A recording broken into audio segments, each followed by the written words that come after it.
What's your name? Sorry? Oh, okay. Nice to meet you. My name is Florindo Ribeiro, and welcome to my English class. Então, pessoal, bem-vindos à nossa aula. E hoje nós vamos falar sobre um assunto que causa muita dúvida no inglês, na hora de falar e na hora de escrever. Sabe quando a gente quer falar de quantidade de um modo geral e não sabe que vocabulários deve empregar? Nem na fala e nem na escrita? Então, é isso que a gente vai aprender hoje. A gente vai aprender sobre os quantificadores, os quantifiers. Sabem quais são eles? Os quantificadores em inglês são many, much, few, little, a lot of, any e some. Ok, agora que você já sabe quais são os quantificadores, já sabe utilizá-los corretamente? Não? Então vamos aprender? Por exemplo, eu tenho many e much. Vamos entender o que eles significam. Eu utilizo many e much para me referir à quantidade de um modo geral, grande quantidade. Mas se os dois significam a mesma coisa, eu posso utilizar qualquer um? Não, calma aí. A gente tem que identificar o seguinte: eu utilizo many antes de substantivos contáveis e utilizo much antes de substantivos incontáveis. E aí eu tenho o few e little. Quando que eu utilizo few, quando que eu utilizo little? Os dois são utilizados para pequena quantidade, pouca quantidade. Few antes de substantivos contáveis, little antes de substantivos incontáveis. Vamos ver alguns exemplos? Eu tenho, por exemplo, Paul has many friends em São Paulo. Friends é contável, então eu utilizo many antes desse substantivo. Paulo tem alguns amigos em São Paulo. João sometimes interview few students. Então, o João às vezes entrevista alguns alunos, então é uma pequena quantidade, então eu utilizo few antes de students, porque students é um substantivo contável. Entenderam?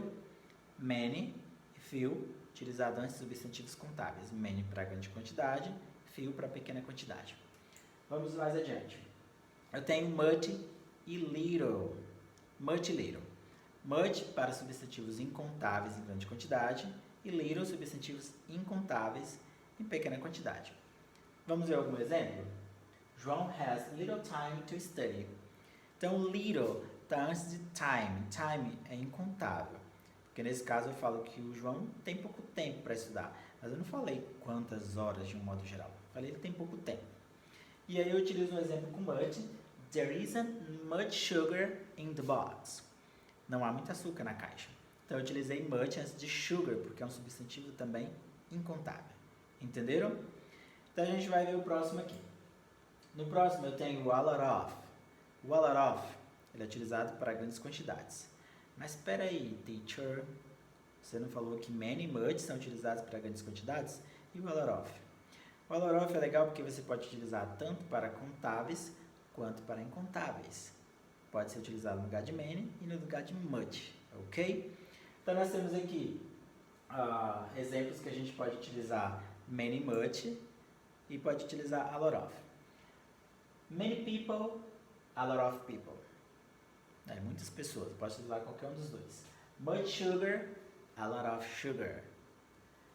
Many books, a lot of books.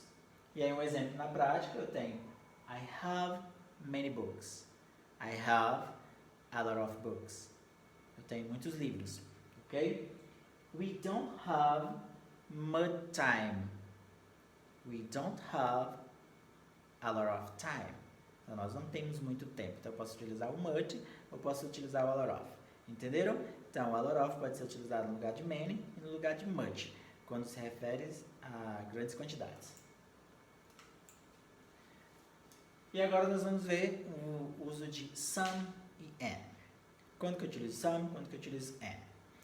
O some é utilizado para formas afirmativas ou para perguntas polidas. O que são perguntas polidas? São aquelas no sentido de ofertar alguma coisa, uma gentileza. Então, são perguntas que a gente chama de polidas. E o N é utilizado antes de perguntas de um modo geral ou para frases negativas. Quando eu quero negar sobre alguma quantidade de um modo geral, eu utilizo N. Vamos ver como é que fica o exemplo? Some students arrived late. Alguns estudantes chegaram atrasados. Alguns, né? Alguns poucos. Eu não falei uma quantidade específica, ok? Então eu tenho, por exemplo, there is some coffee in the cup. Há um pouco de café na xícara. Há um pouco de café na xícara. E agora um exemplo, café é incontável, coffee é incontável. E aí agora eu tenho um exemplo de pergunta, mas naquele sentido de oferecimento, naquele sentido de gentileza. E aí eu vou colocar um exemplo aqui que eu gosto muito, eu não sei se vocês gostam. Do you like couscous? I love it. Would you like some couscous? Você gostaria de um pouco de cuscuz? Gostaria? E eu tenho mais um exemplo de pergunta, nesse caso é um pedido. Could you lend me some money? Could you lend me some money? A propósito, você poderia me emprestar um pouco de dinheiro? Só um pouco. Could you lend me some money? Então, some, usado para a forma afirmativa de um modo geral, mas eu posso utilizar para perguntas nestes casos específicos, de forma polida.